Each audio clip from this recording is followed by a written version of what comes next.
이사야 26장 4절 말씀에 너희는 여호와를 영원히 신뢰하라 권면을 하세요. 오늘 본문에서는 왜 여호와를 신뢰해야 되는지 그 이유를 말씀해 주십니다. 두 가지 이유예요. 첫째로는 여호와께서 악한 자를 멸하시기 때문이며, 둘째로는 의로운 성도를 구원하시기 때문입니다. 5절과 6절에서 여호와께서 악한 자를 어떻게 멸하시는지를 말씀하십니다. 먼저는 높은 데에 있는 그들을 낮추신다 말씀하세요. 5절입니다. 시작. 높은 데에 거주하는 자를 낮추시며 솟은 성을 헐어 땅에 엎으시되 진토에 미치게 하셨도다. 높은 데 거주하는 자란 스스로 높아져서 하나님까지도 업신여기는 교만한 자를 뜻하죠. 약자를 착취하고 특별히 의인들을 핍박하는 자입니다. 하나님께서 아수르라는 나라를 심판의 몽둥이로 붙들어 사용하시고자 그에게 권세를 맡기시죠. 저가 하나님으로부터 권세를 받자 큰 제국을 세우고 또 나라들을 무너뜨리고 굴복시킵니다. 그러자 스스로 높아져요. 높은 자리에 섭니다. 그리고 스스로 높아져서는 그에게 권세를 맡기시고 저를 높이신 여호와 하나님마저도 저가 업신여기죠.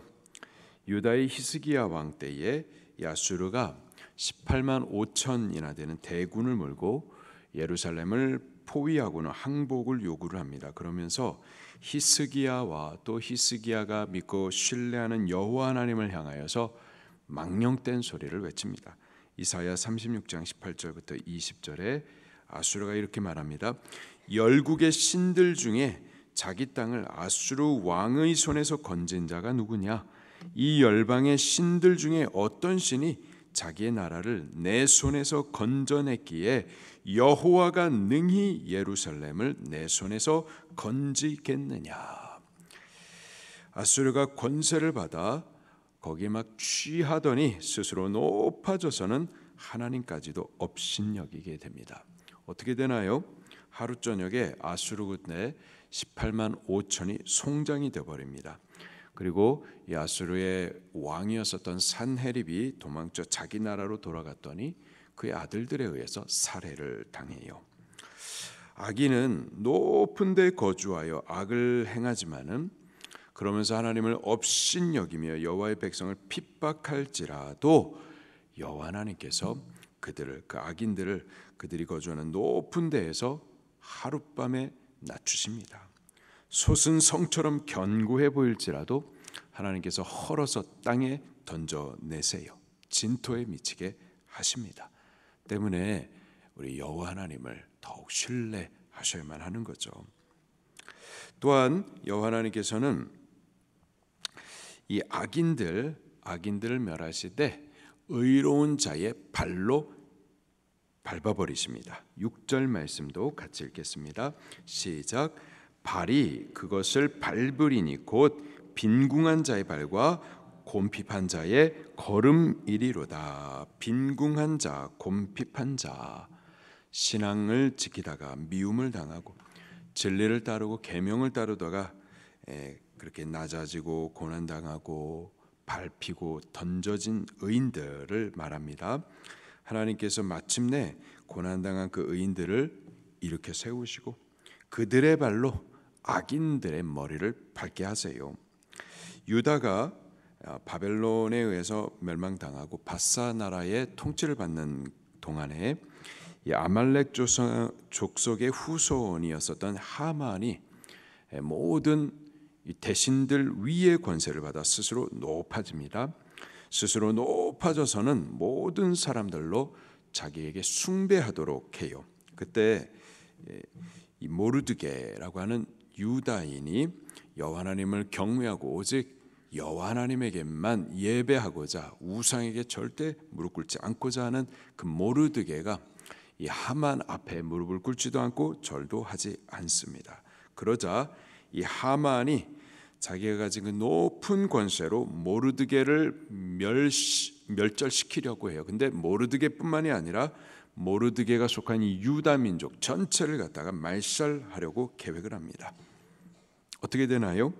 여호와 하나님께서 오히려 모르드게를 높이세요. 그리고 하만의 지위를 뺏어서, 그 권세를 뺏어서 모르드게에게 주시죠. 유다를 멸절하려고 세워두었었던 높은 장대, 그 장대 위에 하만이 죽게 됩니다. 믿음을 지키는 의인이었었던 모르드게를 오히려 하나님께서 높이셔서 그의 발로 이 교만했었던 하만의 머리를 밟게 하셨던 거죠. 지금 당장에 원수가 높은 자리에 거하면서 믿음의 의인들을 고난에 집어 던지고 또 그들을 그렇게 박해할지라도 여호와 하나님이 계세요. 그가 마침내 일어나십니다. 일어나셔서는 악인들을 그 높은 자리에서 집어 던지시고 의인들을 일으켜 가지고 의인의 발로 그들을 밟게 하시는 거죠.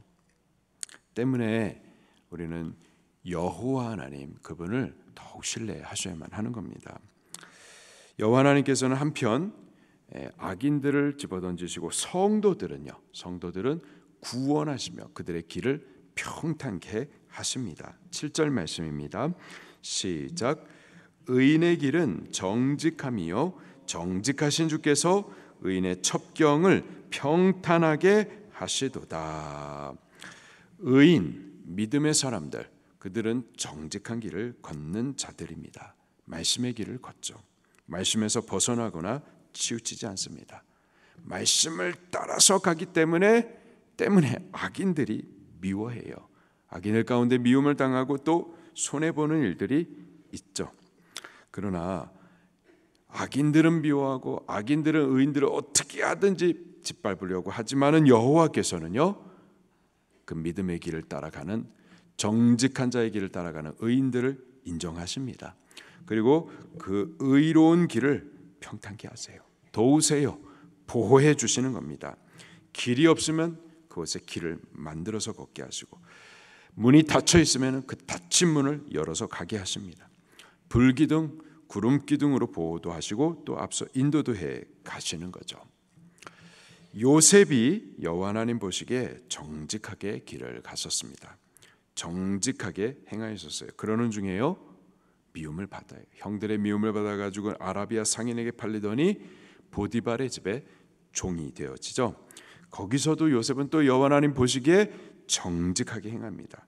또 그랬더니 또 저가 정직하게 행했더니 보디발의 아내에 의해서 모함을 당하고 감옥에 갇히게 되죠.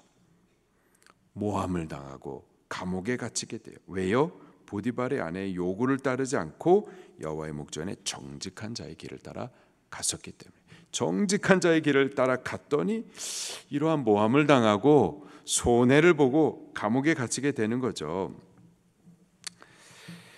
요셉이 정직하게 행하는 동안에 그의 길에 시련이 항상 있었습니다. 자, 그런데요, 늘 시련이 있었는데 그의 인생을 쭉 보게 되면은 하나님께서 그의 길을 평탄하게 하셔서요, 시련이 있는 것 같지만은 그를 계속해서 애굽의 총리로 세워 가시고, 그리고 애굽과 주변에 있는 나라와 백성들을 구원하는 일들을 위해서 그의 길을 계속 인도해 가시죠. 정직한 자의 길을 걷는 동안에는 시련이 있어요. 손해보는 일들이 있습니다. 세상에서 미움 당해요. 어떻게 하든지 악인들을 짓밟으려고 합니다. 그러나 여호와 하나님이 계세요. 그가 그의 길을, 그의 첩경을 평탄케 하시고, 그리고 마침에 높이시고 또 구원의 일들을 이루어 가도록 하시는 거죠. 때문에 우리는 여호와 하나님을 더욱 신뢰하며 그를 기다리셔야만 할 겁니다. 8절 말씀도 같이 읽겠습니다. 시작. 여호와여 주께서 심판하시는 길에서 우리가 주를 기다려 싸우며 주의 이름을 위하여 또 주를 기억하려고 우리 영혼이 사모하였나이다. 아멘. 여호와 하나님께서 악인을 심판하시고 의인의 길을 평탄하게 하시는 일이 당장에 이렇게 보이지 않을 때가 있죠. 당장에 여호와 하나님께서 악인을 땅에 짓밟으시고 의인의 길을 평탄하게 열어주시지 않는 것 같아요. 당장에는 일어나지 않습니다. 그 과정에 우리가 기다림이 필요해요. 주의 때를, 주께서 일으키시는 그 때를 사모하면서 지금 이 시련의 밤을 잘 견뎌내셔야만 하는 거죠. 9절입니다. 시작. 밤에 내 영혼이 주를 사모하여 싸운즉 내 중심이 주를 간절히 구하오리니 이는 주께서 땅에서 심판하시는 때에 세계의 거민이 의를 배움이니이다. 악인이 아직까지는 득세하고 죄인이 아직까지는 형통한 이때는 성도에게는 밤이에요. 시련의 시간이고 환난의 때입니다. 이 밤 기간 동안에 지쳐서 뒤로 물러나는 이들도 있고요. 또 여호와 하나님을 신뢰하기를 포기하고 의심하면서 믿음을 포기하는 이들도 있죠. 그러나 우리는 어떻게 해야 될까요? 우리는 밤에 내 영혼이 주를 사모하여 싸운즉 내 중심이 주를 간절히 구하오리니 밤에 이 시련의 때, 환난의 때 어렵지만은 주를 더욱 사모하고 더욱 간절히 구하셔야만 하는 거죠. 밤에 시련의 때 우리는 더욱 주를 신뢰하셔야만 하겠습니다. 왜냐하면은 밤이 계속되는 것은 아니에요. 이것도 지나가는 거죠. 그리고 밤이 지나면은 새벽이 이르게 되는 겁니다. 누가복음 24장 1절에 안식 후 첫날 새벽에 주를 사모하는 자들, 간절히 구하는 그들을 승리하신 부활의 주님이 만나주세요. 시편 46편 5절에 하나님이 그 성중에 계심에 성이 흔들리지 아니할 것이라 새벽에 하나님이 도우시리로다. 밤에 여호와를 신뢰하는 자들을 새벽에 여호와 하나님께서 도와주시는 겁니다. 때문에 우리는 여호와 하나님을 더욱 신뢰하셔야만 하는 거죠. 결론입니다. 12절 13절입니다. 시작. 여호와여 주께서 우리를 위하여 평강을 베푸시리오니 주께서 우리의 모든 일도 우리를 위하여 이루심이니이다. 여호와 우리 하나님이시여 주 외에 다른 주들이 우리를 관할하여 싸우나 우리는 주만 의뢰하고 주의 이름을 부르리이다. 아멘. 오늘도 주만 의지하고 주의 이름을 부르면서 정직한 자의 길을 걸어갈 수 있기를 예수님의 이름으로 축원합니다. 말씀 붙들고 통성으로 기도하시겠습니다.